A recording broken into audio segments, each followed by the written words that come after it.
Hello everyone, welcome to the exam plus point. दोस्तों, आज से हम एसएससी प्रीवियस ईयर क्वेश्चन की सीरीज शुरू करने जा रहे हैं।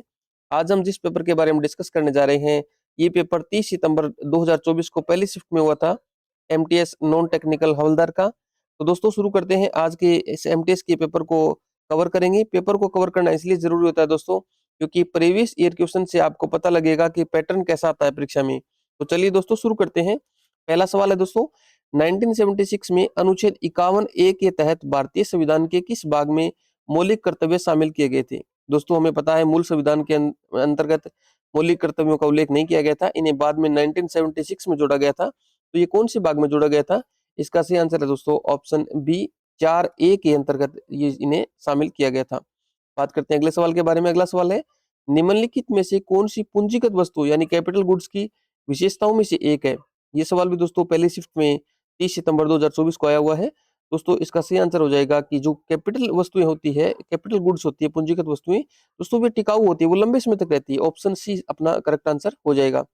तीसरे सवाल के बारे में बात करें दोस्तों, अगला सवाल है अपना, कनक रिले जिन्हें नालंदा नृत्य अनुसंधान केंद्र की स्थापना की, किस शास्त्रीय नृत्य की शैली की कलाकार थी? दोस्तों, कनक रिले के बारे में आपको बताना है कि ये कौन सी शैली की ये कलाकार थी दोस्तों। इसका सही आंसर हो जाएगा ऑप्शन ए, मोहिनी अट्टम। मोहिनी अट्टम दोस्तों आपको पता है केरला का जो है राज्य नृत्य है। बात करते हैं आगे अगले सवाल के बारे में। अगला सवाल है, कृषि की रबी ऋतु यानी रबी की जो फसल होती है वो अक्टूबर नवंबर में शुरू होती है और उन्हें कब समाप्त होती है ये बताना है आपको। कि रबी की फसल है उसकी बुआई तो होती है अक्टूबर नवंबर में, उसकी कटाई कब होती है दोस्तों, ये आपको बताना है। तो इसका सही आंसर हो जाएगा दोस्तों ऑप्शन बी, मार्च अप्रैल के अंतर्गत इसकी कटाई होती है, जबकि बुआई अक्टूबर नवंबर में शुरू होती है। अगले सवाल के बारे में बात करें दोस्तों, अगला सवाल है, टमाटर का लाल रंग खालिस्तान की उपस्थिति के कारण होता है। यानी आपको बताना है टमाटर के लाल रंग के लिए उत्तरदायी कारक कौन सा है, किसके कारण टमाटर का रंग लाल होता है? दोस्तों, इसका सही आंसर हो जाएगा लाइकोपिन। लाइकोपिन नामक एक जो लाइकोपिन के कारण है जो टमाटर का रंग है दोस्तों वो लाल होता है। अगले सवाल के बारे में बात करें। अगला सवाल है, संजना बथुला किस खेल से जुड़ी हुई है? दोस्तों, संजना बथुला ये एक खिलाड़ी है, ये किस खेल से संबंधित है ये आपको बताना था। इसका सही आंसर है दोस्तों रोलर स्केटिंग से जुड़ी हुई है। संजना बथुला रोलर स्केटिंग की खिलाड़ी रही हुई है। इस प्रकार के सवाल है दोस्तों ये करंट से पूछे गए हैं, यानी करंट में किसी न किसी कारणवश से 2024 के अंतर्गत ये जो संजना बथुला थी चर्चा में थी, इसीलिए इस प्रकार के सवाल बनते हैं।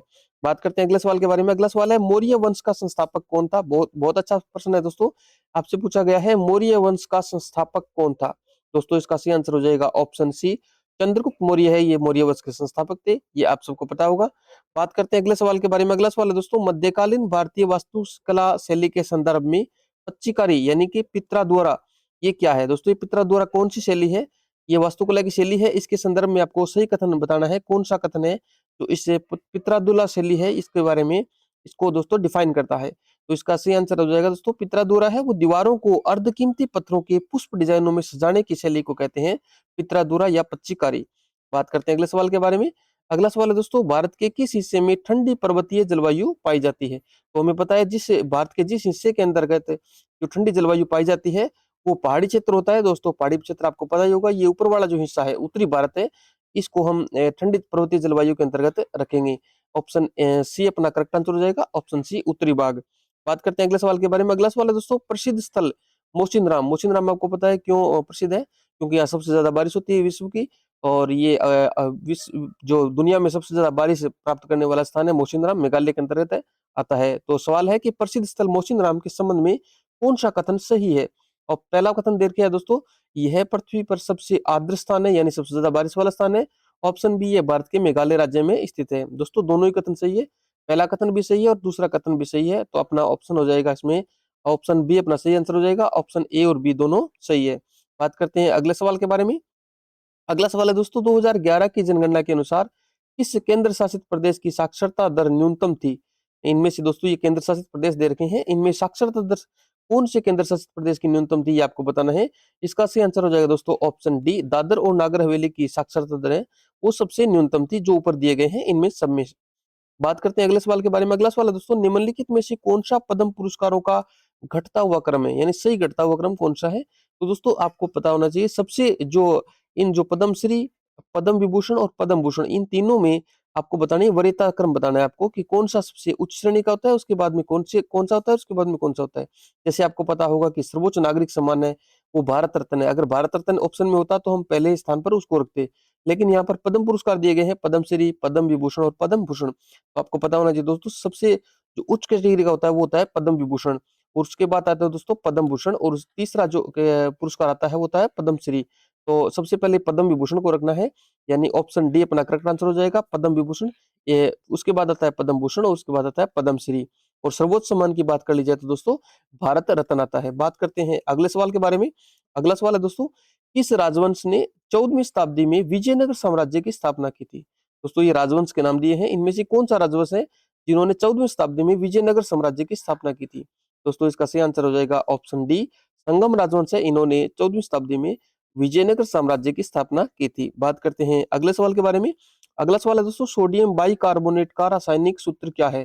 सोडियम बाइकार्बोनेट का रासायनिक सूत्र क्या है, ये पूछ रखा है दोस्तों में। तो हमें इन सब के बारे में पता होना चाहिए। ये है दोस्तों NaCl यानी सोडियम क्लोराइड। ये क्या है दोस्तों, सोडियम क्लोराइड। सोडियम क्लोराइड याद रहेगा आपको। ये है NaOH यानी सोडियम हाइड्रोक्साइड। सोडियम हाइड्रोक्साइड है NaOH। ये है दोस्तों NaHCO3 यानी इसे बोलते हैं सोडियम बाइकार्बोनेट, जो हमें सवाल में पूछा गया है ना, सोडियम बाइकार्बोनेट का रासायनिक सूत्र क्या है, तो ये सोडियम बाइकार्बोनेट का रासायनिक सूत्र है NaHCO3। ऑप्शन सी अपना करेक्ट आंसर हो जाएगा दोस्तों। ऑप्शन डी में लिखा है Na2CO3, इस प्रकार लिखा जाएगा Na2CO3। दोस्तों ये है सोडियम कार्बोनेट का सूत्र, सोडियम कार्बोनेट।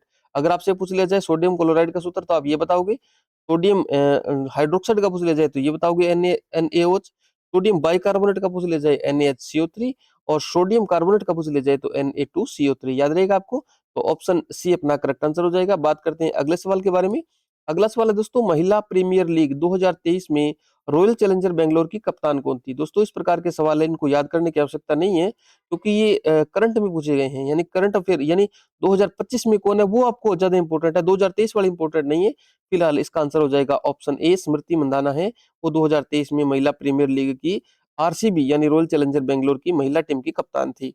बात करते हैं अगले सवाल के बारे में। अगला सवाल है दोस्तों, हल्दी में निम्नलिखित में से कौन सा रासायनिक यौगिक मौजूद होता है।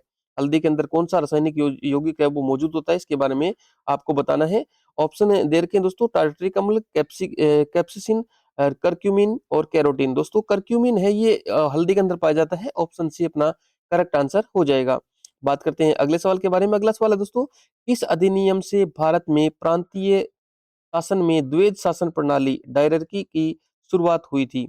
सवाल क्या है दोस्तों, दोबारा पढ़िए। निम्न किस अधिनियम से भारत में प्रांतीय शासन में द्वैध शासन प्रणाली की शुरुआत हुई थी। दोस्तों आपको बताना है कि भारत में द्वैध शासन प्रणाली है वो किस अधिनियम के अंतर्गत लागू हुई थी भारत के अंदर। दोस्तों इसका सही आंसर हो जाएगा ऑप्शन ए, 1999। यानी 1919 दो बार आ गया ना, तो डायरेक्ट की स्टार्ट कब हुई थी, यानी द्वैध शासन प्रणाली कब शुरू हुई थी, 1919 में हुई थी। यह बात आपको ध्यान में रखनी है। बात करते हैं अगले सवाल के बारे में। अगला सवाल है दोस्तों, भारत के साथ कितने देश अपनी भूमि साझाएं करते हैं। दोस्तों आपको ध्यान रखना है, भारत के साथ 7 देश जो भूमि साझाएं करते हैं, 7 देश भारत के साथ टच हैं। याद रहेगा आपको, 7 है, 7 कितने हैं, 7 देश भारत के साथ हैं, टच हैं दोस्तों, याद रहेगा आपको। बात करते हैं अगले सवाल के बारे में। अगला सवाल है, लोसर उत्सव किस क्षेत्र में नववर्ष के रूप में मनाया जाता है। यानी लोसर उत्सव है ये किस क्षेत्र में मनाया जाता है नए साल के रूप में, ये आपको बताना है दोस्तों। इसका सही आंसर हो जाएगा ऑप्शन ए, लद्दाख के अंदर है दोस्तों ये त्योहार मनाया जाता है लोसर, जो कि नए साल के रूप में मनाया जाता है लोसर, याद रखना है आपको। बात करते हैं सवाल नंबर 20 के बारे में। अगला सवाल है दोस्तों, फार्मेसी संशोधन विधेयक 2023 किस अधिनियम को संशोधित करता है। दोस्तों ये आपको याद नहीं रखना है, मैं एक बार फिर से कह रहा हूं, क्योंकि आपको करंट अफेयर का सवाल है ये, और ये उस समय रिलेवेंट था पूछना, लेकिन अब रिलेवेंट नहीं है, इसको याद करने की आवश्यकता नहीं है। फिर भी देख लेते हैं। फिलहाल इसका आंसर हो जाएगा दोस्तों, फार्मेसी अधिनियम 1948 के स्थान पर नया अधिनियम लागू किया गया था, जिसे फार्मेसी संशोधन विधेयक 2023 कहा गया। ऑप्शन डी अपना करेक्ट आंसर हो जाएगा। बात करते हैं अगले सवाल के बारे में। अगला सवाल है दोस्तों, 17वीं लोकसभा में सबसे वरिष्ठ सदस्य शफीकुर रहमान बर्क किस राजनीतिक दल के थे। दोस्तों ये भी इस प्रकार के सवाल भी बनते हैं, देखिए करंट अफेयर के अंदर, ये 17वीं लोकसभा में सबसे वरिष्ठ सदस्य थे शफीकुर रहमान बर्क, ये किस राजनीतिक दल से संबंधित है, लिंकेज हैं। तो आपको ऑप्शन देखकर बताना है इसका सही आंसर क्या हो जाएगा, समाजवादी पार्टी या भारतीय जनता पार्टी या राष्ट्रीय जनता दल या भारतीय राष्ट्रीय कांग्रेस। दोस्तों इसका सही आंसर हो जाएगा ऑप्शन ए, समाजवादी पार्टी से जुड़े हुए थे शफीकुर रहमान बर्क। बात करते हैं अगले सवाल के बारे में। अगला सवाल है दोस्तों, इंदौर घराने की स्थापना निम्नलिखित में से किसने की थी? यानी इंदौर घराना है जो इसकी स्थापना है ये किसने की थी, ये आपको बताना है दोस्तों। इसका सही आंसर हो जाएगा उस्ताद अमीर अली खान। अमीर खान है, इन्होंने इंदौर घराने की स्थापना की थी। बात करते हैं अगले सवाल के बारे में। अगला सवाल है दोस्तों, पंजाब में किस तारीख को विधान परिषद को भंग कर दिया गया? हम आपको पता होगा कि पंजाब के अंदर फिलहाल विधानसभा है, विधान परिषद नहीं है। आपको पता ही होगा कि विधानसभा और विधान परिषद राज्य के अंदर दो जो जिस प्रकार विधानमंडल की दो इकाइयां हैं, जिसे विधानसभा और विधान परिषद कहते हैं। जिस प्रकार संसद के अंदर राज्यसभा और लोकसभा होती है, ठीक उसी प्रकार राज्य में विधानसभा और विधानमंडल होते हैं। तो पंजाब के अंदर विधान परिषद है, उसको कब समाप्त कर दिया गया था, ये आपको बताना है दोस्तों। ये 1 जनवरी 1970 को समाप्त कर दिया गया था। ऑप्शन बी अपना करेक्ट आंसर हो जाएगा। बात करते हैं अगले सवाल के बारे में। अगला सवाल है दोस्तों, poverty and un British rule in India पुस्तक के लेखक कौन है? बेहद महत्वपूर्ण सवाल है दोस्तों, ये आगे भी पूछा जा सकता है। और ये 30 सितंबर 2024 के अंदर जो पहली शिफ्ट में पेपर हुआ था, उसके अंदर पूछा गया सवाल है कि poverty and un British rule in India पुस्तक के लेखक कौन है? दोस्तों इसके लेखक है वो है दादा भाई नौरोजी। ऑप्शन सी आपको याद रखना है। इन्हें the grand old man of India भी कहा जाता है, दादा भाई नौरोजी को। बात करते हैं अगले सवाल के बारे में। अगला सवाल है दोस्तों, के एम मुंशी कन्हैयालाल माणिक्यलाल मुंशी का उपन्यास द ग्लोरी ऑफ पाटन उस मूल रूप से किस भाषा में लिखा गया था? आपको बताना है कि के एम मुंशी साहब का उपन्यास है द ग्लोरी ऑफ पाटन, ये मूल रूप से किस भाषा में लिखा गया था, ये आपको बताना है दोस्तों। इसका सही आंसर हो जाएगा ऑप्शन सी, गुजराती भाषा में लिखा गया था ये द ग्लोरी ऑफ पाटन। तो दोस्तों इस 25% में से आपके कितने क्वेश्चन सही हुए, ये आप बताएंगे और आपको पैटर्न धीरे धीरे समझ में आ जाएगा। अगली शिफ्ट का पेपर है वो मैं जल्दी ही लेकर के आऊंगा। अगर आप चैनल पर नए हैं तो चैनल को सब्सक्राइब कीजिए, वीडियो को लाइक कीजिए। Thank you.